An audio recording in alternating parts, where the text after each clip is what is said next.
hello. The salt spray and smoke mix, stinging their eyes. Heavy boots slam against the chapter house door. For the Christian nuns inside the Coldingham Priory, the Vikings have arrived. What happened next, around 870 AD, was darker than the usual terror of the longships. The abbess grips a small, cold iron shear, a tool for sewing, not fighting. The raiders do not just want gold from the altar or food from the pantry, they want the women. But the Norse strategy isn't just random violence, it is a systematic unraveling of their identity. The chronicles of this attack, however, hint at a second, stranger terror, one that came from within the walls. Why did these women fear something more than the invaders? And what terrible secret was sealed inside that room? Why would survival require such ruin? If you enjoy these dark histories, leave a like and subscribe and comment below where you're listening from. And now, back to the story. The sound of splintering wood fades. Silence rushes in, heavy and cold. The Vikings are inside. The raid itself was brief, brutal, and decisive. Now, the occupation begins. The remaining nuns, those not cut down in the first chaotic minutes, are forced from their cells and the scriptorium into the main hall. The stone floor is gritty with ash and something else, something wet.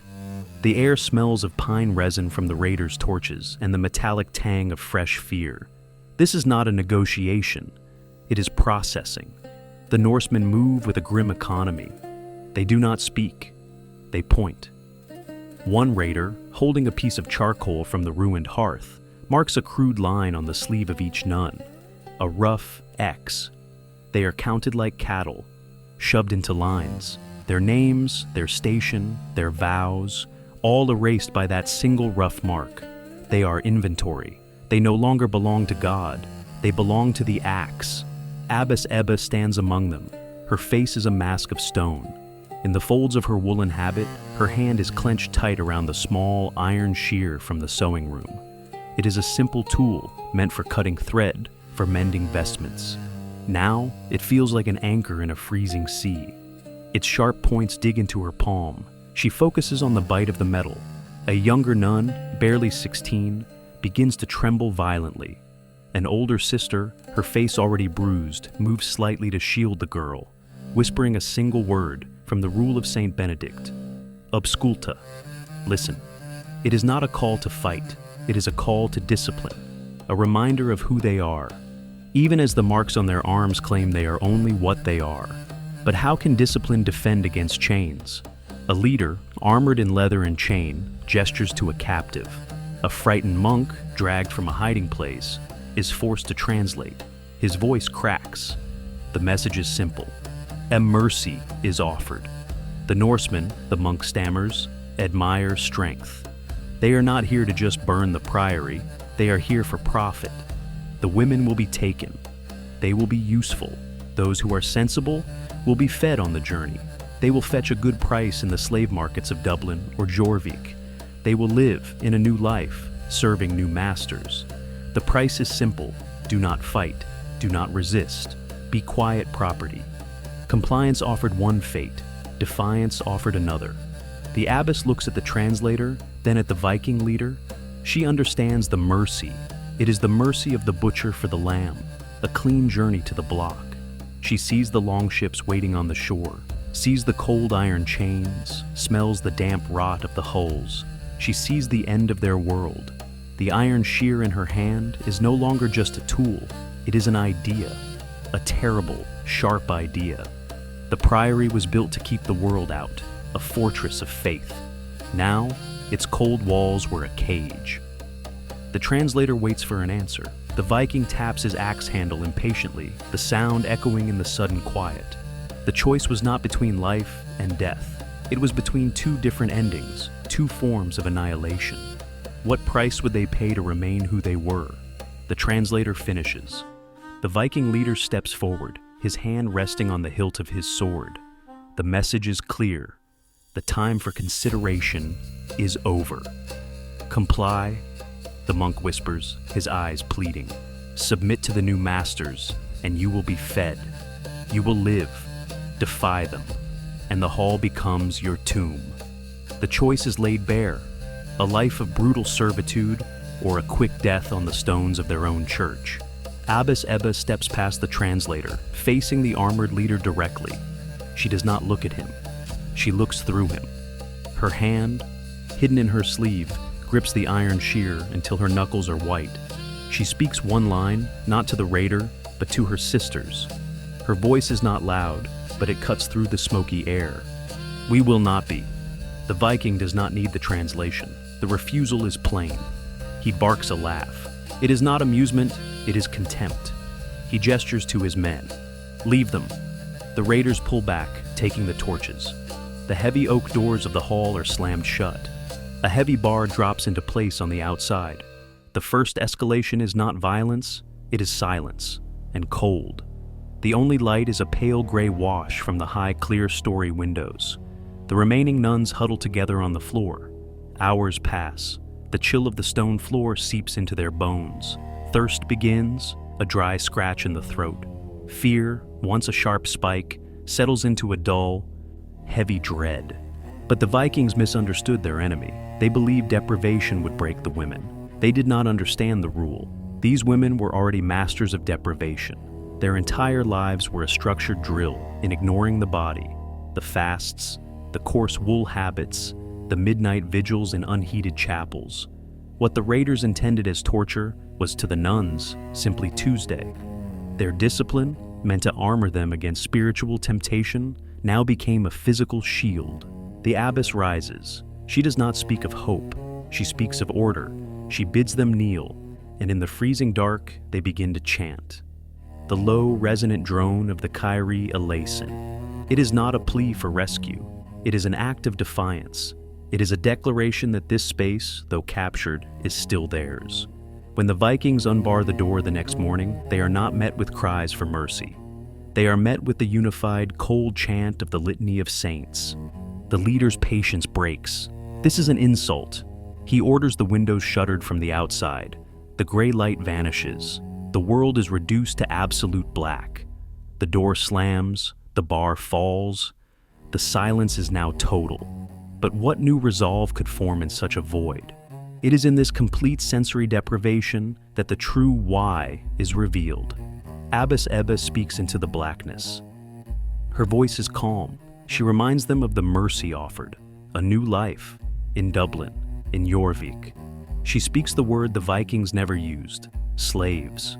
She describes the iron collars, the auction blocks, the fate of women sold as property, forced to bear children for pagan masters. This was the fear greater than the raiders' axes, not death, but the systematic annihilation of their identity, the violation of their most sacred vow. This was the spiritual ruin they dreaded more than the sword. This was why they were sealed in the room. This was the price. The abbess moves, her hands finding her sisters in the dark. She finds the youngest nun and stops. They want us for our bodies, she whispers. They want us to be useful. We must become useless. A sharp metallic snick cuts the dark, the sound of the Iron Shear opening. The abbess did not wait for an answer. The chroniclers wrote that she preached a sermon, but the truth was likely colder.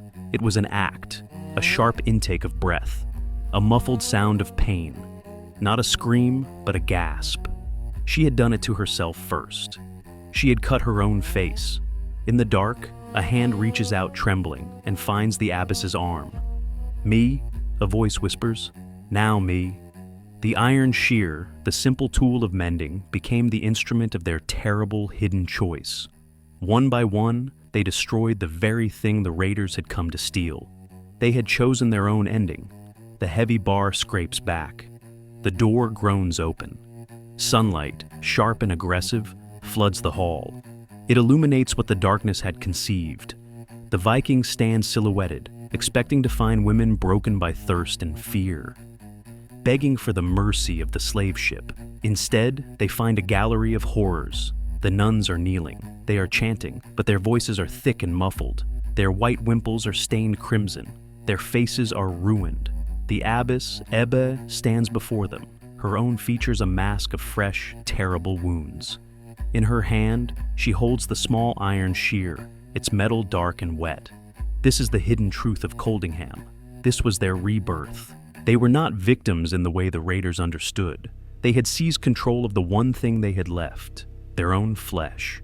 They had made themselves useless. They had destroyed the raiders' prophet. The Viking leader stares. His mind, wired for plunder and payment, cannot process this. This is not defiance. This is a profound spiritual insult. He has been robbed. He roars, a sound of pure frustration. He wanted property. They gave him martyrs. Abbess Æbbe meets his gaze. She does not flinch. She opens her hand. The Iron Shear, the instrument of their terrible freedom, drops from her bloody fingers. It clatters onto the stone floor, a small, sharp sound that echoes the finality of their choice. Around her, the other nuns perform a wordless rite. They do not cry out. They touch their own faces, their fingers tracing the wounds. A grim communion. They have taken their final vows. How could such a story possibly survive? It almost didn't.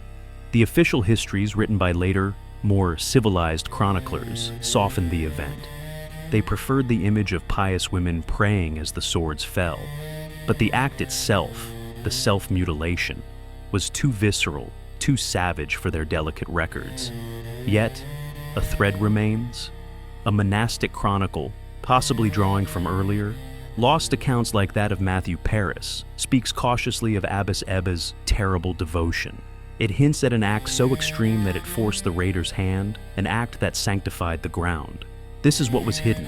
The martyrdom was not a passive slaughter. It was a calculated, agonizing choice. The nuns were not simply killed by the Vikings. They were executed for it. The raiders, denied their slaves and enraged by the defiance, did not just put them to the sword. That was too clean. They barred the doors again, this time for good. They brought torches, not to light the hall, but to burn it. Excavations centuries later at the priory site would reveal a thick, blackened layer, a stratum of vitrified stone and charcoal, evidence of a fire far more intense than a simple raid. A fire meant to erase. The shears, the stone, the women, all consumed. But what is left when the stone turns to dust? The Priory of Coldingham was rebuilt years later by others. But the records of Abbess Æbbe and her sisters are gone. In the great chronicles of the borderlands, their names are absent. Where their tenure should be, there is only a gap, a blank entry, as if the ink itself refused to mark that terrible year. The fire ate the vellum, the wood, and the stone. It ate the names. It was a thorough erasure, an act of bureaucratic violence that finished what the raiders started. The story did not survive as history. It survived as a whisper. It became a local legend, a ghost story told by fishermen wary of the fog over the cliffs. A rumor that traveled from Coldingham to other houses, carried by frightened monks who had seen the ruins. They spoke of the smoke, a column of oily blackness that hung over the coast for days. They spoke of the silence that followed, a silence heavier than the sea fog itself. Later, chroniclers, writing in safe, quiet scriptoriums far from the coast, heard the tale. They smoothed its savage edges. They wrote of pious martyrs who died praying, not fighting back with the only tools they had. They erased the iron and the blood, replacing it with passive, acceptable piety.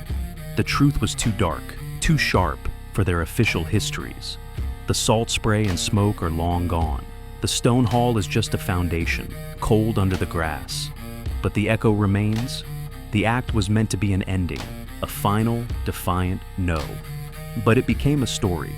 The small, cold iron shear, a tool for sewing, was buried in the ash. Twisted by the heat, its purpose burned away, leaving only the shape of the choice. It was not a weapon against the Vikings. It was a key used to lock a door they would never allow the raiders to open. Subscribe, hit the bell, and like. What terror is worse than the blade? Bye-bye.